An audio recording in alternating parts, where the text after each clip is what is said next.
Gloire à Dieu. Bah écoutez, en tout cas, je suis très très contente. Ce matin, j'avais vraiment à cœur euh, de vous apporter ce message. Et ce matin, j'aimerais vous parler d'une... Justement, on a chanté, on a chanté les chants qui parlaient du thème dont je vais vous parler ce matin.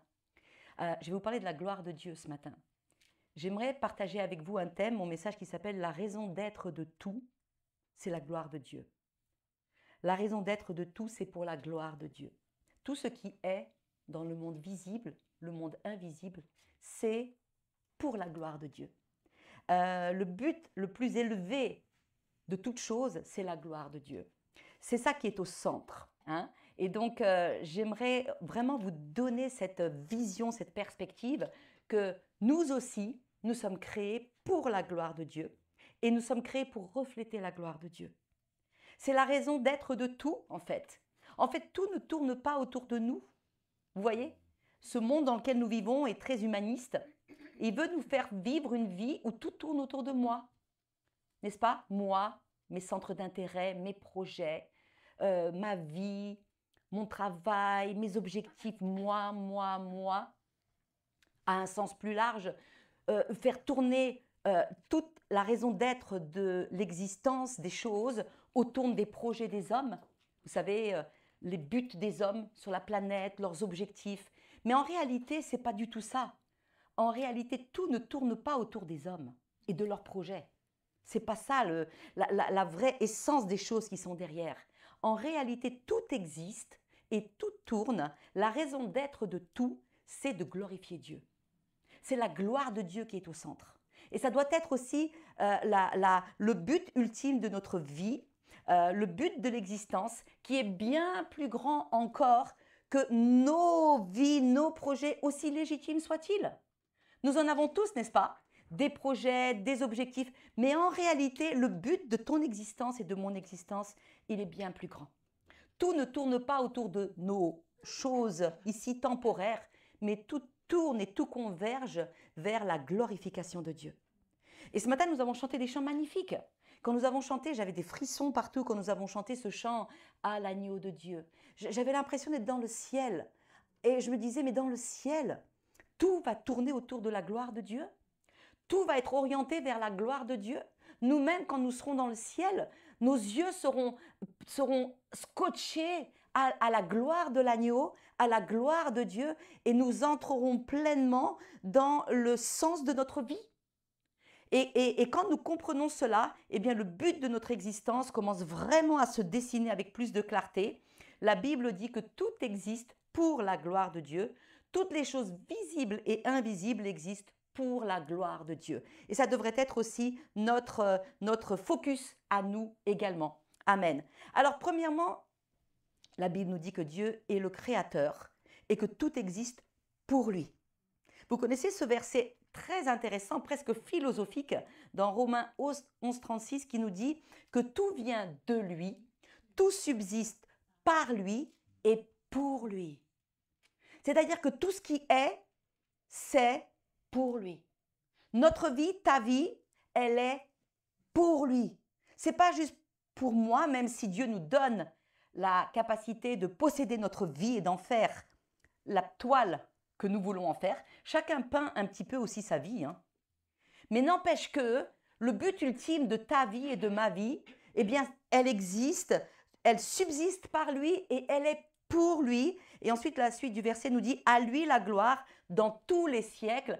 Amen » à lui la gloire. Et donc, j'aimerais vous parler de la gloire de Dieu. J'aimerais vous parler, remettre un petit peu les choses à leur place, à leur niveau, les degrés d'importance et que nous comprenions vraiment que nous sommes dans ce plan global qui est de rendre gloire à Dieu et de vivre pour sa gloire. En tant que créateur, il a un dessein précis pour chaque chose qu'il a créée et pour chaque personne, puisqu'il est le créateur. Colossiens 1:16 nous dit « Car c'est en lui qu'ont été créées toutes les choses qui sont dans les cieux, sur la terre, les visibles, les invisibles, parce que vous savez qu'il y a des choses qui sont invisibles, hein, spirituelles. Les trônes, les dignités, les dominations, les autorités, écoutez bien, tout a été créé par lui. Et dans quel but? Pour lui. Pour lui. Colossiens 1,16. Ça signifie que chaque arbre, chaque étoile dans le ciel, chaque fleur, chaque être humain, Zélie, toi, moi, le monde entier, tout ce qui existe, la nature, eh bien, a été créé pour montrer à quel point Dieu est puissant, Dieu est sage et Dieu est bon. Tout ce qui existe existe pour refléter son caractère. Donc on parle de la gloire de Dieu. C'est passionnant. Moi, je suis passionnée déjà en vous parlant. Qu'est-ce que la gloire de Dieu? La gloire de Dieu. La gloire de Dieu, c'est sa grandeur, c'est son éclat, c'est sa beauté, c'est sa perfection, c'est sa puissance. La gloire de Dieu est toujours liée à sa sainteté. Il n'y a pas une once de péché en Dieu, de mal. Et parce qu'il est saint, eh bien ça éclabousse, ça éclate, ça irradie de gloire. C'est pas Louis XIV qui était le soleil qui brille, bien qu'il pensait l'être, hein, le roi soleil. Il voulait que sa gloire, il parle beaucoup de sa gloire, mais c'est pas lui. Celui qui irradie, celui devant qui nous devrions être éblouis quand nous nous approchons, parce qu'il est éclatant de perfection, d'ingéniosité, de bonté, de bienveillance, de justice. C'est Dieu. C'est ça, la gloire, c'est sa grandeur. Et il y a un événement assez intéressant dans la Bible, dans Exode, alors que le peuple juif avait été arraché, les Hébreux avaient été arrachés de l'esclavage d'Égypte. Avec Moïse, ils étaient dans le désert et vous savez, ils étaient tout le temps en train de chuter, de douter, de rétropédaler et ils s'étaient fait un veau d'or.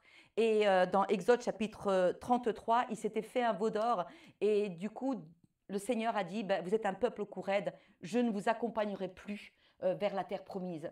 Et donc, qu'est-ce que Moïse a fait? Moïse a sorti la tente d'assignation en dehors du campement et il est allé là-bas dans la tente d'assignation pour communiquer avec Dieu et pour plaider pour le peuple hébreu qui était tellement rebelle. Et on va lire un petit peu ce qui s'est passé, parce que pourquoi je vous parle de ça? Parce qu'à un moment, Moïse a voulu voir la gloire de Dieu. Il a dit, montre-moi ta gloire, Seigneur. Alors, on va lire ce qui s'est passé. On va lire dans Exode, au chapitre 33. Et je vous lis quelques passages, on va bouger assez rapidement. Mais au chapitre 33, au verset 7, on voit que Moïse a pris la tente, il l'a dressée hors du camp, à quelque distance. Et puis, il l'appela la tente d'assignation. Et puis donc, Moïse se rendait à la tente régulièrement. Tout le peuple se levait, chacun se tenait à l'entrée de sa tente. Il suivait des yeux Moïse jusqu'à ce qu'il fût entré dans la tente. Et lorsque Moïse était entré dans la tente, la colonne de nuée descendait et s'arrêtait à l'entrée de la tente. Parce que dans l'Ancien Testament, la gloire de Dieu se manifestait souvent sous la forme d'une nuée qui était le symbole de sa présence qui était palpable. Et l'Éternel parlait avec Moïse. Tout le peuple voyait la colonne de nuée qui s'arrêtait à l'entrée de la tente. Tout le peuple se levait et chacun se prosternait parce qu'il y avait quelque chose dans l'atmosphère une présence de sainteté, une présence de gloire, une présence de Dieu qui faisait qu'ils se prosternaient. Et regardez, l'Éternel parlait avec Moïse face à face, comme un homme parle à son ami. Ça me touche beaucoup, ça. Puis Moïse retournait au camp, et etc., etc. Et Moïse plaide et il dit, Seigneur, si tu ne viens pas avec nous, je ne peux pas y aller tout seul, j'irai pas. Et Moïse eh bien, a tellement bien plaidé que finalement, dans le verset 17, l'Éternel dit à Moïse, ben, je ferai ce que tu demandes, car tu as trouvé grâce à mes yeux, et je te connais par ton nom. C'est pas beau, ça? Vous savez que le fait de savoir que Dieu nous connaît, nous aussi, intimement par notre nom, il te connaît, Bianca. Mais il ne connaît pas juste Bianca, il connaît Bianca dedans. Il connaît chacun de nous. Il connaît nos luttes, il connaît nos peurs, il connaît nos tristesses, il connaît nos angoisses. Il nous connaît. Il veut être un ami, comme il était avec Moïse. Il dit, je te connais par ton nom. Et Moïse, il prend alors un peu d'audace. Il prend un peu d'audace. Mais c'est pourquoi il prend de l'audace? C'est parce qu'il a soif. Dieu lui a montré sa grâce, il lui a montré sa bienveillance. Et du coup, Moïse est ébloui. Et il veut plus de ce Dieu. Il veut voir plus profondément la gloire de Dieu. Et Moïse ose, il dit, fais-moi voir ta gloire. Wow. Fais-moi voir ta gloire. Et l'Éternel répond, je ferai... Alors, à la demande de voir sa gloire, Dieu lui dit, je ferai passer devant toi toute ma bonté. Tu vois, il y a quelque chose qui est lié à cette gloire, la bonté.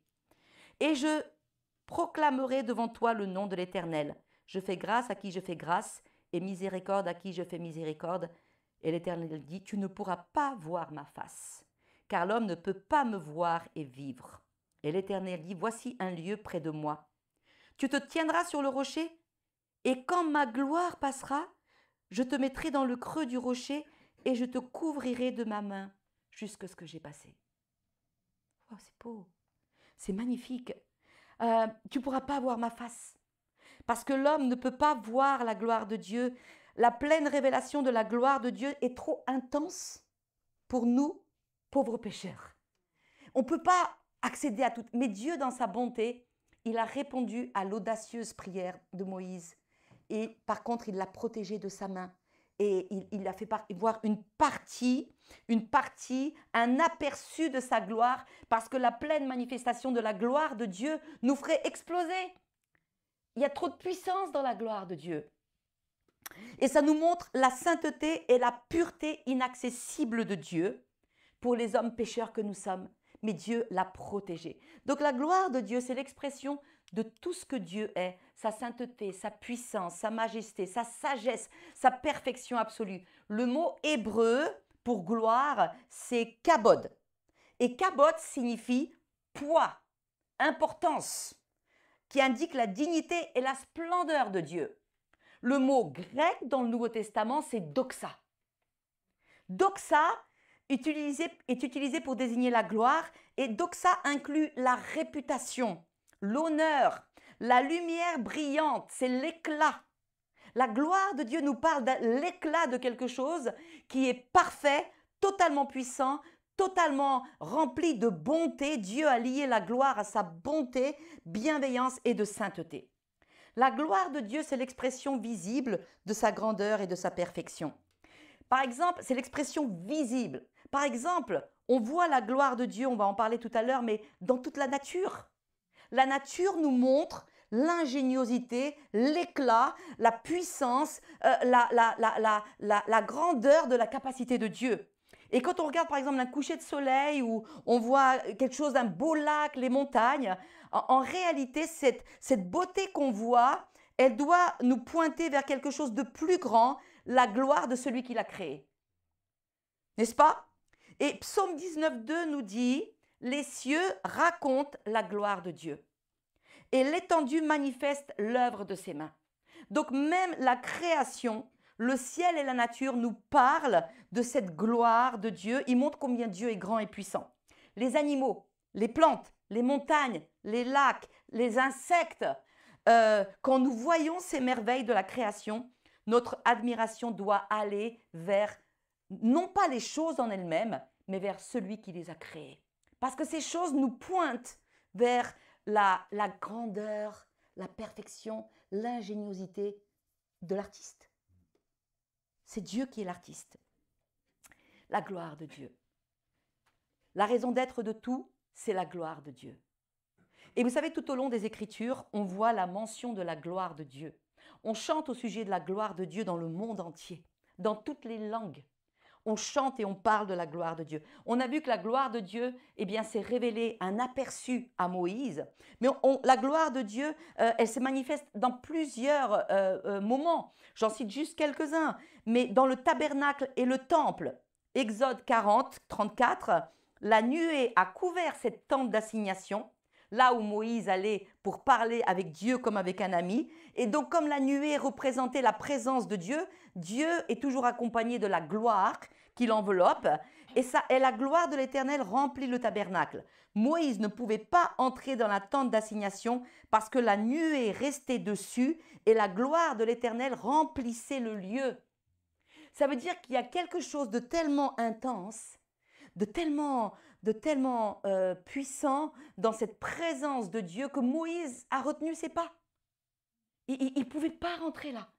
C'était tout ce que l'être humain peut faire quand il est devant un moment où la présence de la gloire de Dieu descend. Tout ce qu'un être humain peut faire, c'est plier le genou et commencer à adorer. C'est tout ce que nous pouvons faire parce que ça nous dépasse. Dans l'Ancien Testament, la gloire de Dieu se manifestait sous la forme d'une nuée, on a vu ça.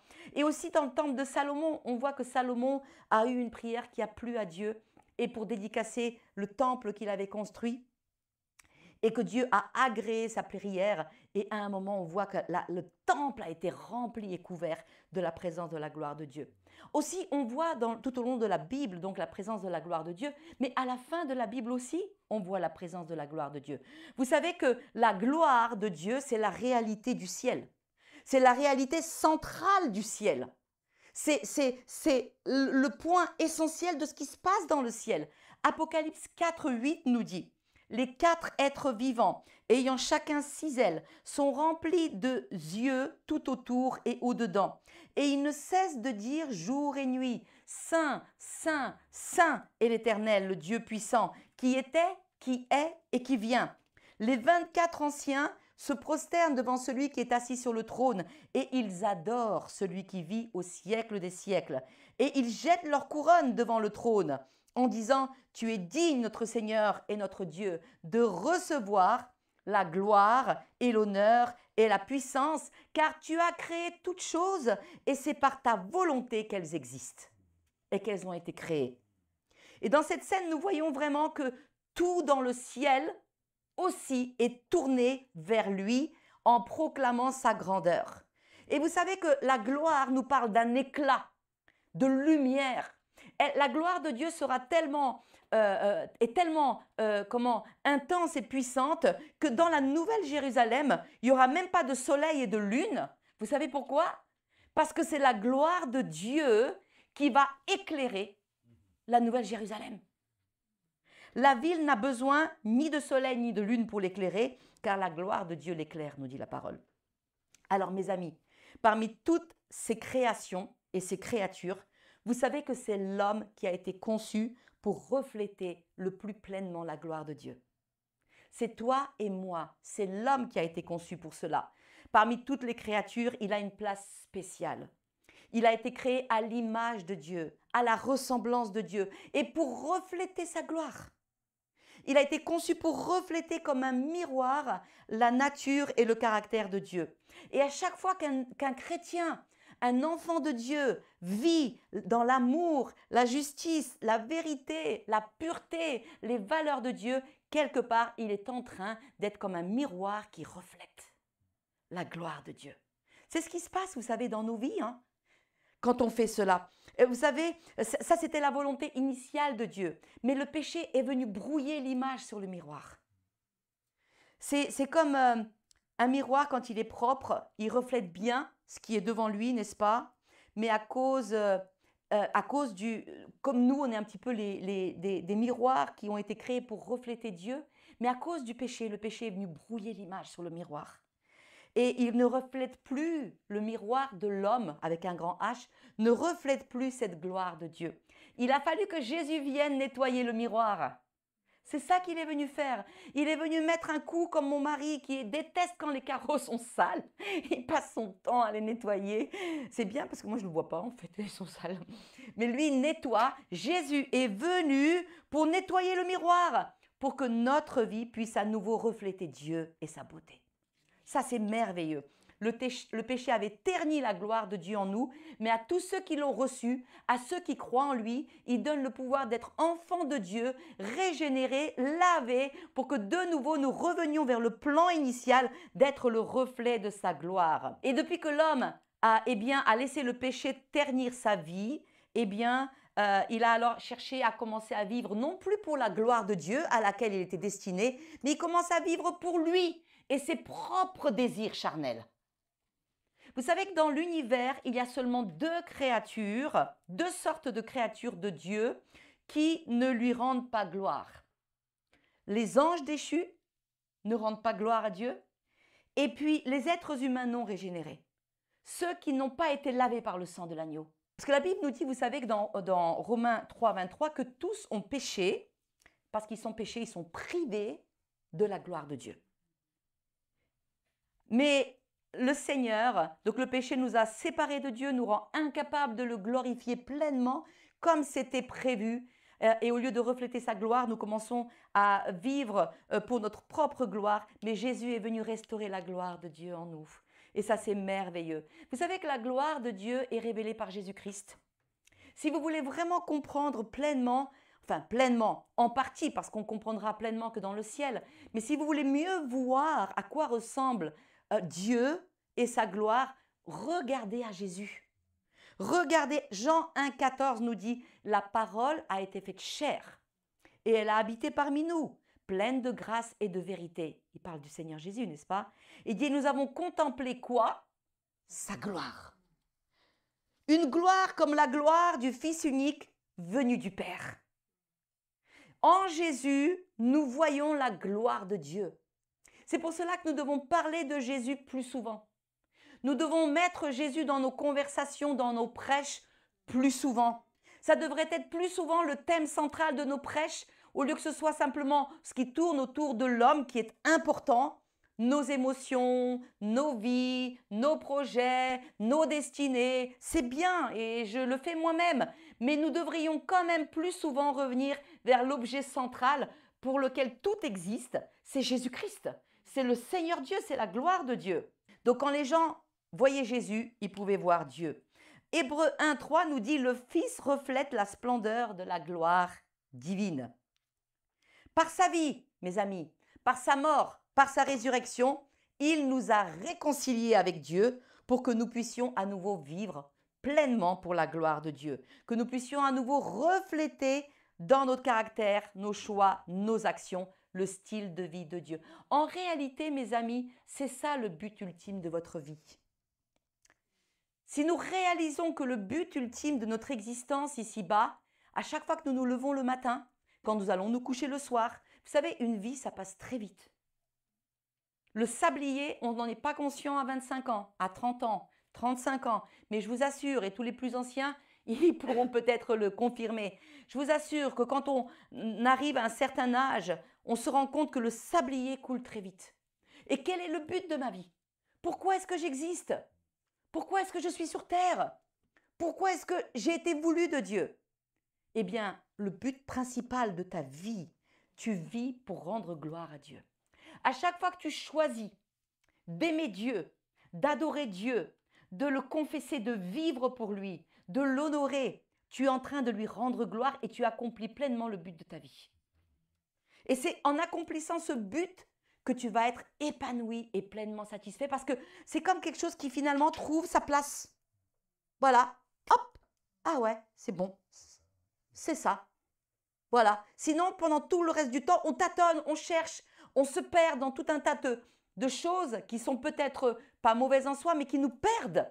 Alors que notre but ultime tous les matins en nous levant devrait être « Seigneur, tu m'as nettoyé, tu m'as purifié, tu m'as restauré, tu m'as créé pour ta gloire. Donne-moi la capacité aujourd'hui de refléter ta gloire et que tu puisses briller au travers de moi. » Le but ultime pour chaque chrétien, c'est de vivre pour rendre gloire à Dieu. Alors comment est-ce que tu peux rendre gloire à Dieu? C'est ça aussi. Il faut être pratique. Comment est-ce que je peux rendre gloire à Dieu? Est-ce que je rends gloire à Dieu dimanche en venant au culte? Oui, tu rends gloire à Dieu en venant, en prenant 3 heures de ton temps tous les dimanches pour venir donner gloire à celui qui t'a racheté. Parce qu'en réalité, tout le reste, c'est bien, mais c'est secondaire. Cherchez d'abord le royaume de Dieu, n'est-ce pas? Et sa justice. Et toutes choses vous seront données en plus. Mais alors, comment est-ce que moi, dans ma vie, je peux rendre gloire à Dieu? Alors, j'ai 2-3 points. Je vais vous les partager. Il y en a peut-être d'autres. Mais la Bible nous dit quelque chose d'intéressant. Elle dit, dans 1 Corinthiens 10, 31, peut-être vous connaissez ce verset. Elle dit, soit que vous mangiez, soit que vous buviez, soit que vous fassiez quelque autre chose, faites tout pour la gloire de Dieu.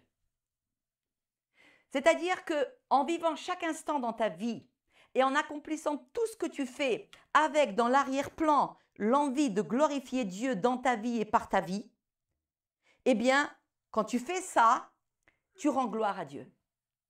Amen. Tu peux exercer un travail en le faisant pour le Seigneur. En le faisant pour la gloire de Dieu. Tu soignes les gens, mais tu dis, Seigneur, que je puisse refléter ta gloire dans ma façon de soigner les gens. Tout ce que tu fais, tu peux le faire comme pour le Seigneur et non pour toi-même ou pour des hommes.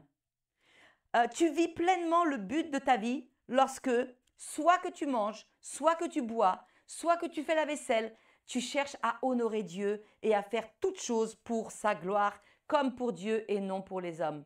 Parce que vous savez, nous avons été créés par Dieu pour Dieu et un jour, nous allons tout laisser ici-bas. Tout. Même ma chaîne en argent, que j'aime beaucoup.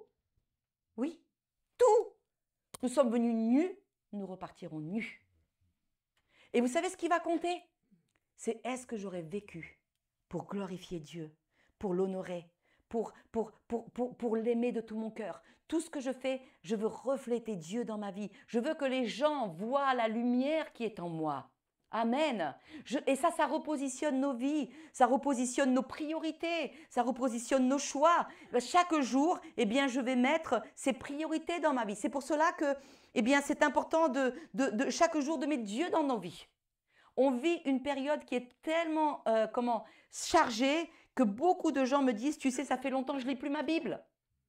Des chrétiens que nous avons formés aussi, que ça fait longtemps. Et je ne le dis pas parce que c'est vrai, c'est un combat. C'est un combat. Mais si tu ne mets pas Dieu dans ta vie en priorité tous les jours, le matin par exemple, eh bien, tu vas passer peut-être à côté de l'essentiel. Donc vous voyez, c'est tout ce que nous faisons, nous devons chercher à ce que Dieu soit glorifié dans nos vies, dans nos attitudes, dans nos paroles, dans nos choix, dans tout ce que nous faisons, comme si nous le faisions pour le Seigneur. Le deuxième point, nous rendons gloire à Dieu quand nous l'adorons. Quand on adore, quand un être humain, un homme, une femme, un enfant, même Zélie, lève des petites mains et adore. Vous savez qu'il y a des enfants petits qui reçoivent la présence de Dieu d'une manière surnaturelle. Hein.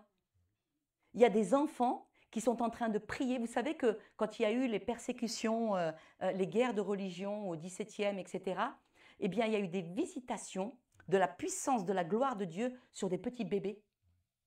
Et vous savez qu'il y a des petits bébés de 1 an qui savaient à peine parler, qui se sont mis debout dans leur petit berceau et qui ont commencé à prophétiser parce qu'il y avait la visitation de Dieu. Mais il y a aussi la visitation de Dieu quand des petits-enfants de 2 ans, 3 ans, 4 ans, 5 ans lèvent leurs petites mains et qui commencent avec leur niveau, à adorer Dieu. La gloire de Dieu descend sur leur vie. Moi, j'ai donné ma vie au Seigneur, j'avais 6 ans. 6 ans, c'est petit, hein? On peut dire, oh, mais 6 ans, laisse les enfants. Quand il y a le culte, mets-les dans la salle là-bas à côté, donne-leur des jouets. Non, il ne faut pas faire ça. Parce qu'un petit enfant peut recevoir la présence de Dieu d'une manière que tu ne peux pas comprendre. Et ça vient bouleverser son cœur. Et moi, je sais que quand j'avais 6 ans et que j'ai fait la prière de repentance et que j'ai invité le Seigneur à venir habiter dans mon cœur, je sais qu'il y a eu une alliance qui a été faite avec Dieu à ce moment-là. Donc, petit ou grand, mais à chaque fois que nous rentrons dans l'adoration, nous donnons gloire à Dieu. Dieu cherche des adorateurs en esprit et en vérité. L'adoration, ce n'est pas seulement le chant, hein. Ce n'est pas seulement une fois le dimanche, on vient et on lève les mains et puis après on retourne à nos affaires du monde. L'adoration, c'est une question de comportement, d'attitude, de vie de tous les jours. L'adoration, c'est une attitude de cœur. À chaque fois que tu choisis d'adorer Dieu au milieu de ce que tu traverses, tu rends gloire à Dieu. Quelquefois, au milieu de tes difficultés, et toi, tu choisis d'adorer Dieu, tu es en train de lui montrer que tu lui fais confiance. Et en faisant cela, en lui montrant que tu lui fais confiance, tu es en train de donner gloire à Dieu. Amen. À chaque fois que tu fais confiance à Dieu dans ta vie, dans les situations que tu traverses, tu pries et tu dis Seigneur, je te fais confiance pour cela. Cette confiance que tu lui accordes, elle donne gloire à Dieu. À chaque fois que tu choisis de te réjouir en lui, malgré la situation difficile, la Bible nous dit réjouissez-vous toujours dans le Seigneur. Mais comment c'est possible quand on passe par des épreuves? C'est dur, mais c'est par la foi. Par la foi, tu choisis de louer Dieu, d'adorer Dieu, dire ça aussi Seigneur. Là, on a chanté, Dieu se lève avec éclat, il marche devant moi. Alors à chaque fois que tu décides de proclamer cela sur ta vie, sur les personnes que tu aimes, eh bien tu es quelque part en train d'adorer Dieu et tu lui rends gloire. Et Dieu a du plaisir. Il a du plaisir. À chaque fois que tu aimes tes frères et tes sœurs, ce matin, Alison a ramené un petit quelque chose pour la poupée là.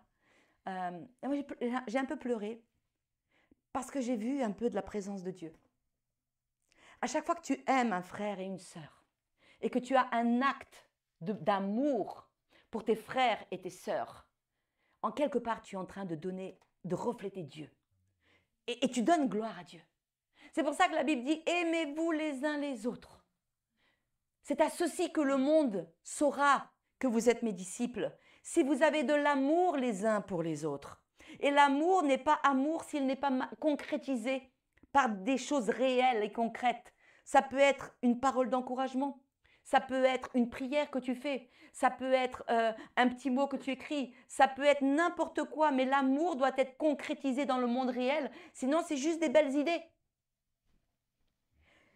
Donc à chaque fois que nous manifestons l'amour, nous manifestons Dieu et nous lui rendons gloire. Alors je nous encourage, choisis de louer Dieu au milieu de tes difficultés, tu vas lui rendre gloire, choisis d'adorer Dieu. Et adorer Dieu, c'est vraiment quelque chose, c'est une attitude de cœur. On n'est pas obligé d'attendre le dimanche, mais on peut vraiment adorer Dieu par notre confiance, par notre amour, par nos paroles de louange. On adore Dieu, c'est une attitude de confiance. Seigneur, ce que je vis, c'est dur, mais tu es avec moi.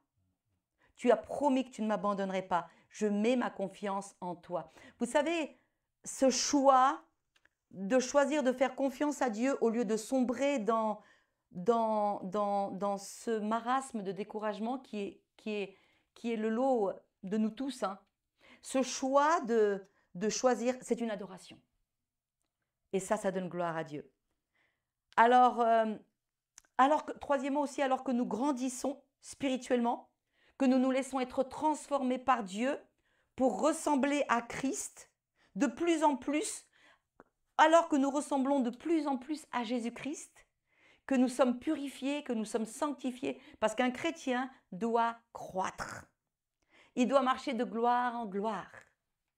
On doit être dans ce processus pour porter du fruit davantage. Mais c'est un processus, hein. Ça dure toute une vie. Hein. Aucun de nous n'est parfait. Mais on doit tendre à ça. Et alors que nous ressemblons de plus en plus à Jésus, que nous croissons en connaissance, en sagesse, qu'alors qu'on avait l'habitude avant de sortir des mots qui étaient impurs, maintenant, depuis 2 ans, on ne le fait plus. On a changé. On avait l'habitude de gâcher notre temps dans des choses futiles, de regarder des films qui ne sont pas propres. Aujourd'hui, on a choisi de prendre plutôt ce temps pour des choses constructives et pour glorifier Dieu. On est en train de grandir dans notre sanctification personnelle. On est en train de rendre gloire à Dieu. Amen. Et Dieu se réjouit. Le but ultime de ton existence, c'est de donner gloire à Dieu et de vivre pour refléter cette gloire. Alors je termine en disant, tout ne tourne pas autour seulement de nous-mêmes, de nos projets, de l'homme, des projets des hommes sur cette terre. Les hommes ont de grands projets sur la terre. Les hommes, même sans Dieu, qui ont exclu Dieu de leurs projets, mais en réalité, ce qu'ils ne réalisent pas, c'est que tout tourne autour de la gloire de Dieu. Tout a été créé par Dieu, pour Dieu, tout existe pour lui et tout retournera à lui. Et qu'à chaque fois que nous choisissons de rentrer dans ce plan et que nous vivons notre vie de cette manière, nous le glorifions. Le but suprême de tout ce qui existe, c'est de montrer la gloire de Dieu. Et c'est la raison d'être de tout ce qui est, toi et moi y compris. Tout ce qui existe, existe pour la gloire de Dieu. Tu as été créé pour la gloire de Dieu. En te rachetant de ton péché, Jésus t'a rendu ta gloire initiale. Et vous savez que je ne peux pas tous les citer, mais Ésaïe 62 nous dit, parce que nous portons quelque part, d'une manière bien imparfaite, un petit peu de cette gloire de Dieu. Ésaïe 62 nous dit, sur toi sa gloire apparaît. C'est beau ça, hein? Sur toi, sa gloire. C'est pour ça qu'un chrétien ne peut pas se dénigrer, ne peut pas se déprécier. Mais il doit vraiment constater qu'il est le temple du Saint-Esprit. C'est-à-dire, c'est une habitation de l'Esprit de Dieu. C'est-à-dire que si tu as reçu l'Esprit de Dieu en toi, vous savez que la Bible nous dit que l'Esprit, c'est le Saint-Esprit. Il est saint. Et si le Saint-Esprit de Dieu habite en toi, eh bien, c'est que ta vie a beaucoup d'importance. C'est que Dieu a mis un peu de sa gloire en toi. C'est que tu ne peux plus te souiller avec des choses viles, futiles de ce monde. Parce que tu es saint. Tu portes l'Esprit de Dieu. Est-ce que tu sais que l'Esprit de Dieu, c'est la dynamite? C'est dynamos. Vous recevrez une puissance. Dynamos, ça veut dire que celui qui est en toi est plus grand que tes épreuves. Il est plus grand que les obstacles qu'il y a dans ta vie. Il est plus grand que toutes les choses qui sont difficiles qui se passent actuellement sur la terre. Celui qui est en toi est plus grand que tout. Il peut tout, il est capable de tout. Tu peux tout surmonter avec lui parce qu'il habite en toi. Et sa gloire, un peu de sa gloire.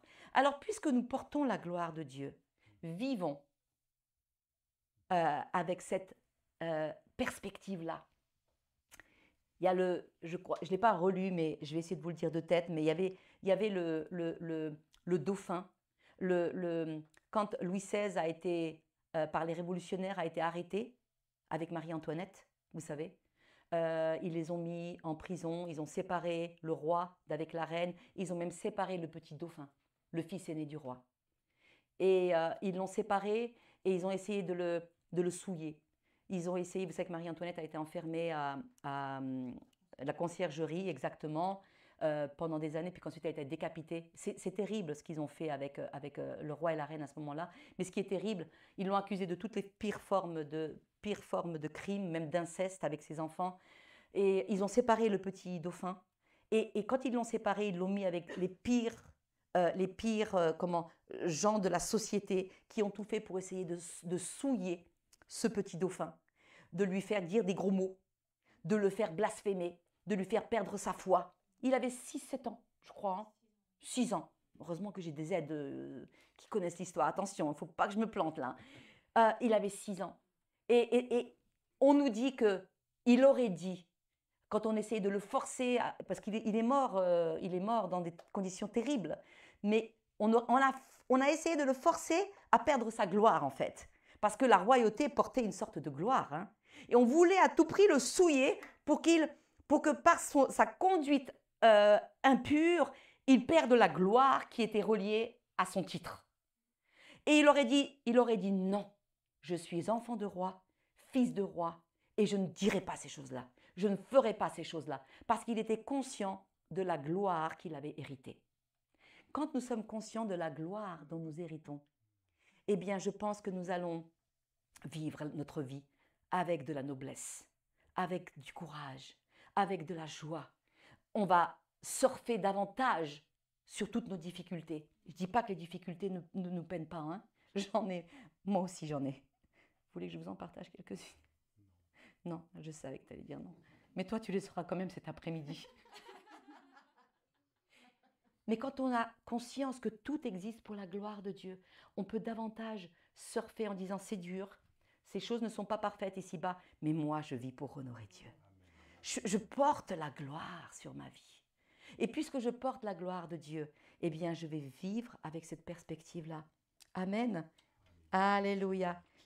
C'est merveilleux de savoir que la raison d'être de tout, c'est la gloire de Dieu.